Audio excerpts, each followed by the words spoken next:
మన రమాల కలెక్షన్స్ ఆషాఢం సేల్ అప్ టు 60% ఆఫర్. 2 లక్షల విలువ చేసే సిల్వర్ జ్యువెలరీ కొనుగోలుపై 50,000 విలువ చేసే సిల్వర్ జ్యువెలరీ ఫ్రీ.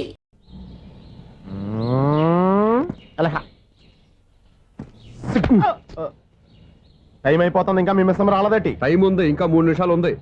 3 రోజులు వెయిట్ చేసిన వస్తుందని నమ్మకం నాకు లేదు. నాకు నమ్మకం ఉంది స్వామి. నీకు ఓపెనింగ్ నుంచి నమ్మకం ఉంది, నాకు శుభంగా అడిదాకా నమ్మకం లేదు స్వామి. శుభమాని అమ్మాయికి ఉద్యోగం ఇప్పిస్తుంటే రాదు, నమ్మకం లేదంటావు. అపశకునాల పక్షి. ఏయ్, ఈ టైటిల్ అయితే చాలా బాగుంది. అపశకునాల పక్షి కింద క్యాప్షన్ రెక్కలేవు. ఎలాగుంది? వచ్చేసింది. అయ్యి బాబోయ్, ఈడేంటి రాజధాని ఎక్స్ప్రెస్ కంటే ఫాస్ట్కి వెళ్ళిపోయాడు.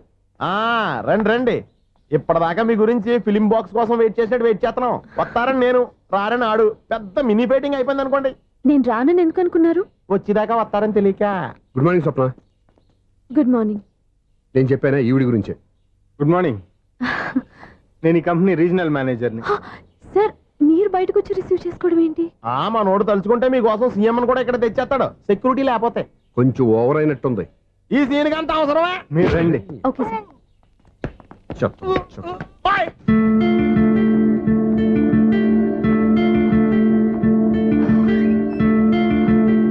So this is your seat, feel free. మీరు చేయాల్సిన పని నా సెక్రటరీ వచ్చి మీకు చెప్తాడు. Okay, good luck. Thank you sir.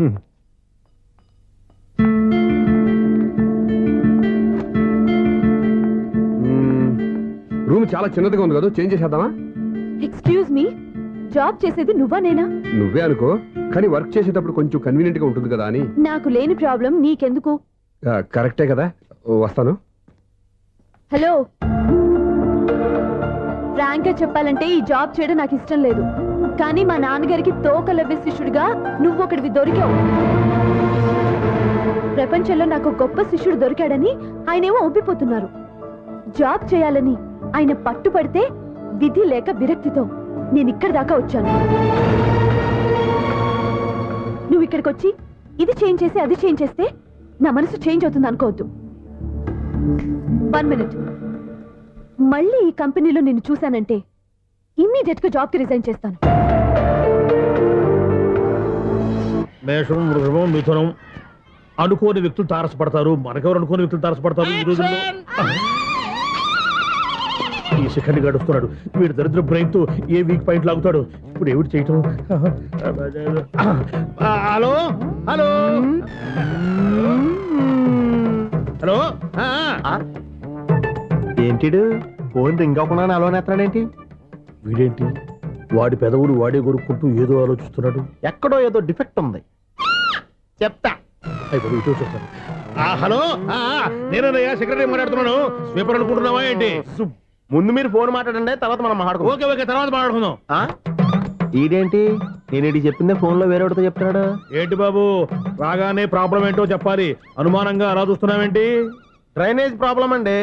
సంవత్సరం నుంచి చెప్తానే ఉన్నాను కదా. అయితే రైల్వే స్టేషన్ లో రిపోర్ట్ చెయ్యి, నాకు చెప్తావేంటి? అసలు నేను అడిగిందేంటి, మీరు చెప్పేదేంటి? సింక్ లేకుండా మాట్లాడతారేంటండి? సింకు లేకుండా మాట్లాడుతున్నాను. ట్రైన్ గురించి కదా నువ్వు అడిగావు. అదిగో మళ్ళీ నేను డ్రైనేజ్ అంటుంటే మీరు ట్రైన్ అంటారేంటండి? డ్రైనేజీయా? ఎక్కడో లిప్పు తెగిపోయింది. నువ్వు మాట్లాడింది నాకు అర్థం కాలేదనుకుంటున్నావా? నేనే కామెడీగా ఉంటుందని కొంచెం కామెడీ చేశారు అంతే. ఇదేంటి నేను మాట్లాడుతుంటే ఫోన్ ఒక్క చూస్తున్నావేంటి? హలో, నేను ఇక్కడ మాట్లాడుతుంటే నా ఫేస్ చూడకుండా ఫోన్ ఒక్క చూస్తావేంటి? ఫోన్ రింగ్ అవుతుంది అక్కడ. ఇదిగో నాకు వినపడలేదు అనుకున్నావా? నిన్ను పంపించిన తర్వాత ఫ్రీగా మాట్లాడుకుందామని. అది నువ్వు వెళ్ళు, ప్లంబర్ వస్తాడు. Bye. Hello, secretary of Vinayaka apartments speaking. నాకు గుండు సూది కింద పడ్డా వినిపిస్తుంది తెలుసా? ఫస్ట్ టైం ఫోన్ రింగ్ అవ్వకుండానే ఎత్తి మాట్లాడాడు.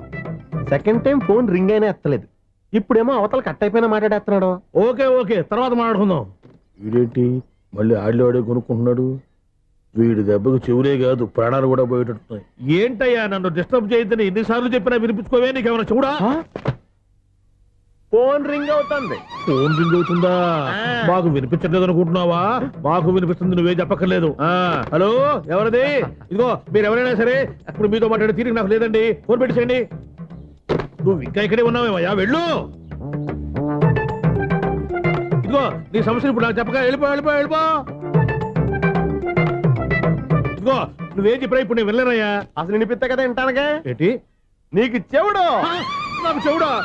ఎవరు చెప్పారు నీకు నాకు చెవుడని? ఒకటి చెప్పాలేటి, నేను ఇప్పుడే వెళ్ళి డాక్టర్ని తీసుకొచ్చి మన అపార్ట్మెంట్స్ లో అందరి మధ్యన మీటింగ్ ఎట్టి నీకు చెవుడని నిరూపించకపోతే బాబు ఆ పని మాత్రం చెప్పాక నీకు దండం పెడతా. నేను ఆ పని చేయకుండా ఉండాలంటే ఈ నెల నుంచి నువ్వు నన్ను మెయింటెనెన్స్ అడగకూడదు. నువ్వు ఇచ్చినా నేను తీసుకోను. అలాగే నా పర్సనల్ మెయింటెనెన్స్ కూడా నువ్వే చూసేసుకో. పర్సనల్ మెయింటెనెన్స్ కూడా నేనే ఇవ్వాలన్నా? ఇది మరీ అన్యాయం తొండి.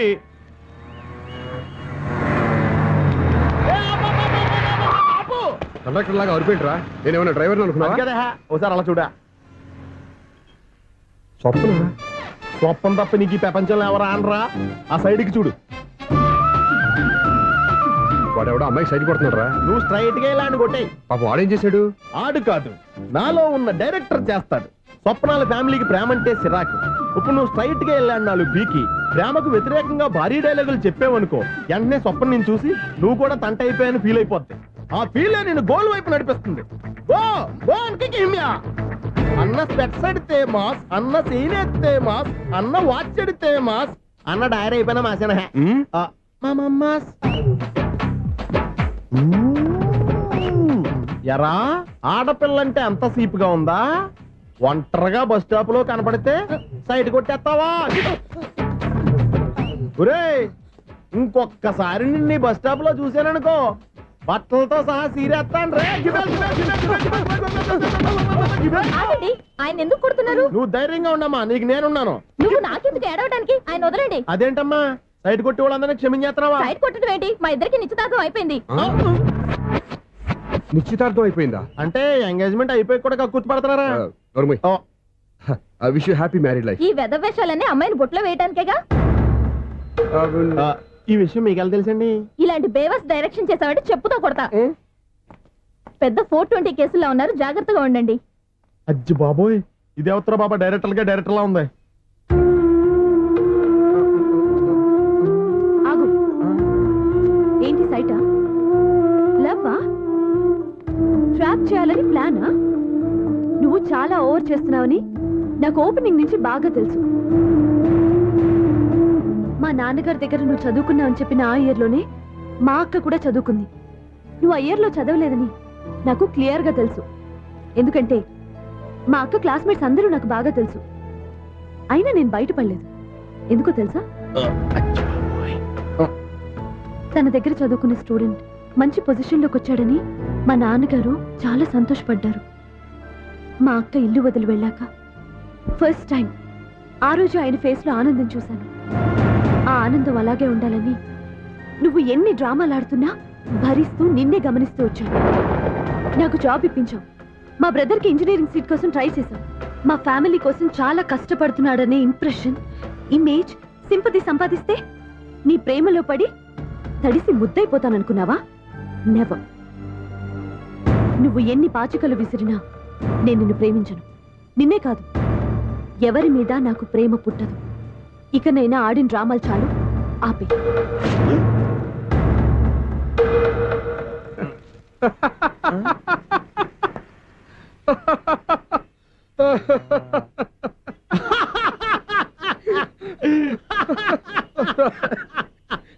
నేను ఆ అమ్మాయిని ప్రేమిస్తానంట.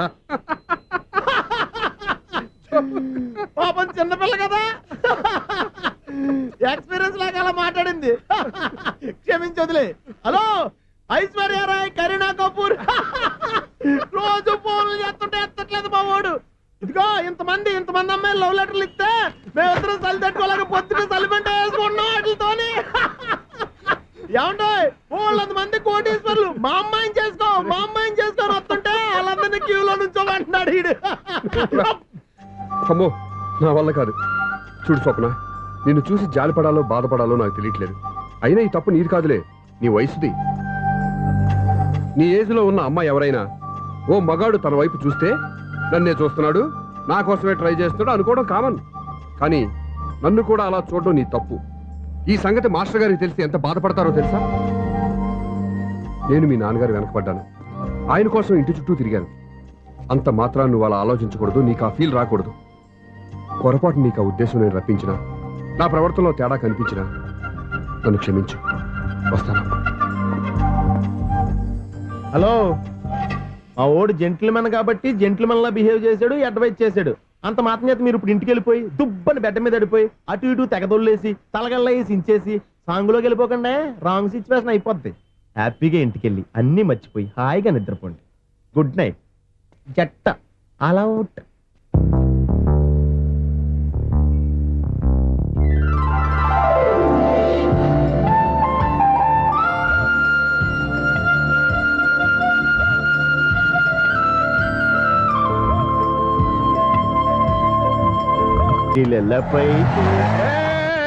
ఎవరు బాబు తమరు ఎక్కడికి వెళ్ళాలి?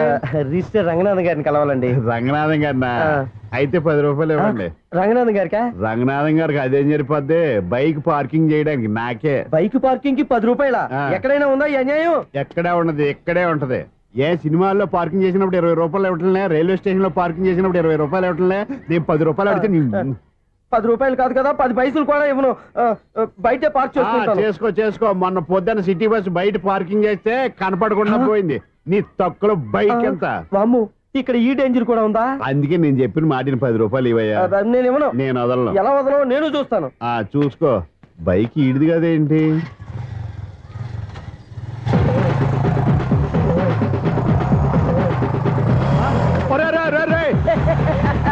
బాయ్. ఉల్లుక్క పట్ట నాకే మస్క ఇచ్చి లోపలికి వెళ్తావరా? రేయ్, ఇది సింగిల్ గేట్ పద్మం ఇవ్వరా, దొరక్కపోవు. నీ సంగతి చూస్తా. ఏంది నువ్వు చూసేది?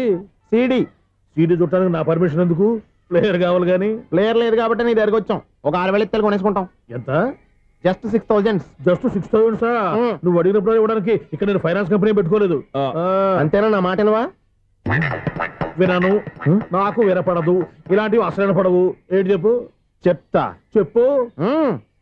ఓనా అపార్ట్మెంట్స్ ప్రజలారా, సునీల్, ఇన్నాళ్ళు మనం ట్రైన్ కి డ్రైనేజీకి తేడా తెలియని వ్యక్తిని సెక్రటరీగా పెట్టుకున్నాం. అరే ఆపరా బాబు. అందుకే మన సమస్యలన్నీ చెప్తున్నా ఆయన చెవికి వినపడట్లేదు. అరే మన సమస్యలు వినలేను చెవిటివాడా మన సెక్రటరీ. అరే ఆపరా బాబు. ఎందుకన్నా లౌడ్ స్పీకర్ లా పెద్దగా అరుస్తావు? పోను ఒక్కొక్కరి దగ్గరికి వెళ్ళి చెవిలో సీక్రెట్ గా చెప్పానా? CD player ఖరీదంతా 6,000. ఇస్తానులే, తీసుకో. ఇప్పుడు డబ్బులు లేవు కానీ బయటకు వెళ్ళినప్పుడు ఏటీఎం లో డ్రా చేసుకొస్తా. అక్కర్లా, మన అపార్ట్మెంట్స్ పక్కనే ఏటీఎం మిషన్ ఉంది. నా అకౌంట్ లో ఎంత ఉంది? 18,000 దాకా ఉన్నాయి. మొత్తం కనుక్కున్న డీటెయిల్స్. సరిపోయి ఆఫీస్ లో కూర్చో, నేను డ్రా చేసుకొస్తా.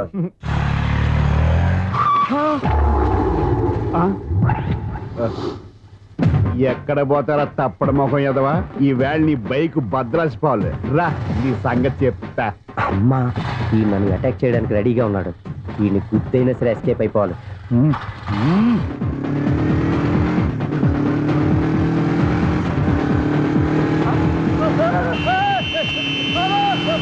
సీడీ ప్లేయర్ కూడా పెట్టారంట. బ్యాంకులో 18,000 ఉంది కదా, మీకు చెవుడు కదా, వీడికెందుకు ఈ విషయాలన్నీ?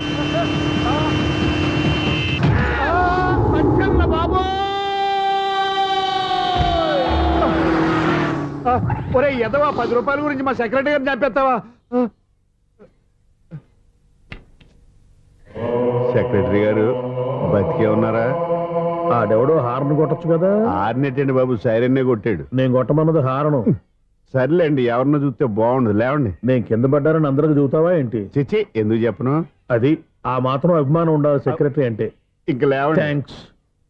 మీరేమీ కంగారు పడకండి, బ్రహ్మాండమైన సంబంధం తీసుకొస్తాను. మీరు నా మాట నమ్మాలి. ఇదే మాట సంవత్సరం నుంచి చెప్తున్నారు. ఏం చేయమంటారు సార్? ఈ రోజుల్లో కూడా పెళ్లి కొడుకులు కట్నం అడుగుతున్నారు, లేదా అమ్మాయికి జాబ్ ఉందా అని అడుగుతున్నారు. ఎలాగో అమ్మాయికి జాబ్ వచ్చేసింది కాబట్టి ఓ బ్రహ్మాండమైన సంబంధం చూస్తాను. మీరు నా మాట నమ్మాలి. వస్తానండి, వస్తానమ్మా. అయ్యో, టైం అయిపోతుంది. అవతల బోల్డని పనులు ఉన్నాయి. అంటే సంబంధం ఎవరికి? స్వప్నక బాబు. కొంప ములిగిందిరా. కుదిరిందా? మంచి సంబంధం తీసుకొస్తానని చెప్పి ఇంతవరకు ఒక్క మంచి సంబంధం కూడా తీసుకురాలేదు. ఈ మ్యారేజ్ బ్రోకర్లతో పెట్టుకుంటే అంతా డ్యామేజ్ మాస్టారు. అవును మాస్టారు, 420 గాళ్ళందరినీ తీసుకొచ్చి 24 క్యారెట్స్ గోల్డ్ అని నమ్మించేస్తారు. ఇన్నాళ్ళ కరెక్ట్ గా క్యాచ్ చేసేవరా? నువ్వు కూడా చాలా రోజులు క్యాచ్ చేసావు. ఈ మ్యారేజ్ విషయంలో చాలా జాగ్రత్తగా ఉండాలండి. మనకు తెలిసిన వాళ్ళలో మంచి ఫ్యామిలీని చూసి మంచి అబ్బాయికి ఇచ్చి చేయాలి. వేసాడు గేలం. నువ్వు చెప్పింది నిజమే. అలాంటి మంచి సంబంధం ఎక్కడ దొరుకుతుందని ఆలోచిస్తున్నాను. ఎక్కడో ఏంటి సార్, దగ్గరలోనే ఉంది. అయ్యి బాబు, ఈడేం డైరెక్ట్ అటాక్ ఇచ్చేస్తున్నాడు. దగ్గరలో ఉందా? ఎక్కడా? వైజాగ్ లో నాకు తెలిసిన మంచి ఫ్యామిలీ ఉంది మాస్టారు. ఆ అబ్బాయి చాలా మంచోడు, హార్బర్ లో ఇంజనీర్. మీకు ఇష్టమైతే చెప్పండి, అమ్మాయిని చూసుకోవడానికి వెంటనే బయలుదేరామని చెప్తాను. ఏంటి ఎంత పెద్ద టర్నింగ్ ఇచ్చాడు? అసలు ఇటు ప్లే ఏంటో మన స్క్రీన్ ప్లే కూడా అర్థం కావట్లేదే. ఏంటి సార్ ఆలోచిస్తున్నారు? ఇందులో ఆలోచించేదే ఉంది. నీకు వాళ్ళ మీద నమ్మకం ఉంటే వెంటనే రమ్మని చెప్పు.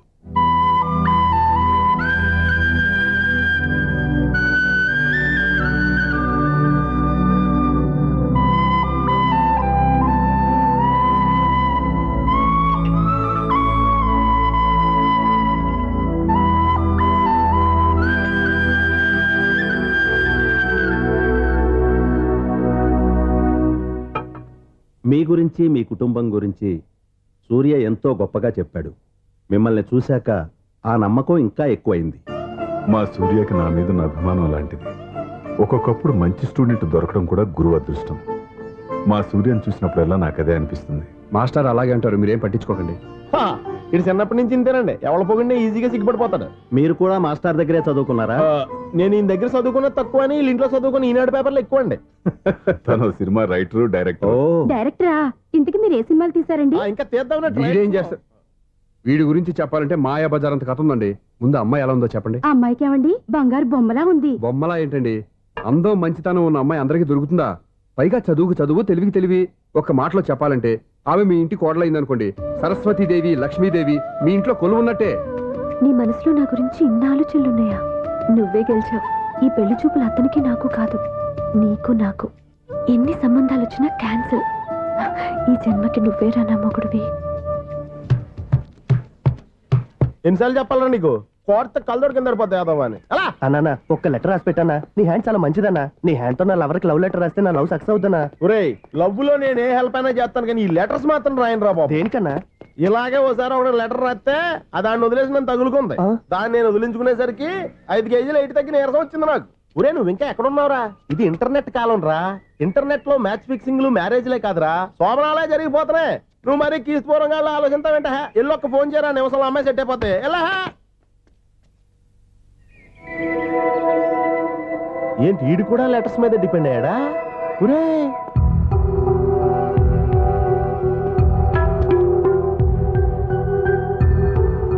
పూజ్యులైన నాన్నగారికి మీరందరూ క్షేమాన్ని తలుస్తాను. నా మీద మీకు ఇంకా కోపం తగ్గలేదని నాకు తెలుసు, కానీ నేను ఎక్కడ ఉన్నా మీరు, అమ్మ, చెల్లి, తమ్ముడు బాగుండాలనే కోరుకుంటాను. ఇన్ని రోజులు గడిచినా మీరు నన్ను క్షమించకపోవటం నా దురదృష్టం. ఏదో ఒకనాటికి నన్ను అర్థం చేసుకుంటారని నమ్మకంతో ఉన్నాను. ఇట్లు మీ కూతురు కాని కూతురు దివ్య.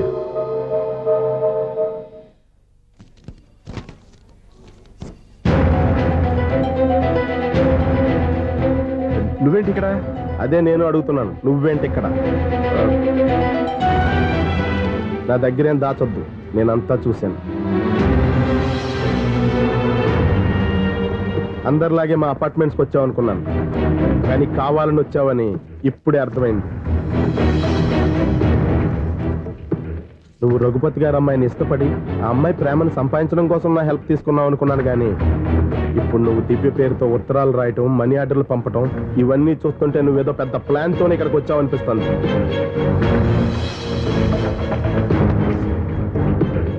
ఇప్పటి వరకు నా హెల్ప్ వాళ్ళందరికీ మంచి జరిగింది. ఇప్పుడు నీ వల్ల రఘుపతి గారి కుటుంబానికి అన్యాయం జరగబోతుందని నాకు అనుమానంగా ఉంది. ఎందుకు ఇలా చేస్తున్నావు? ఏం సంబంధం ఉందని వాళ్ళతో ఇంత ప్రేమ నటిస్తున్నావు? చెప్పు. ఉంది, సంబంధం ఉంది. నేను ఆ ఇంటి అల్లుణ్ణి. దివ్య దివ్య అని మీరు అందరూ అంటుంటారే, ఆ దివ్య నా భార్య.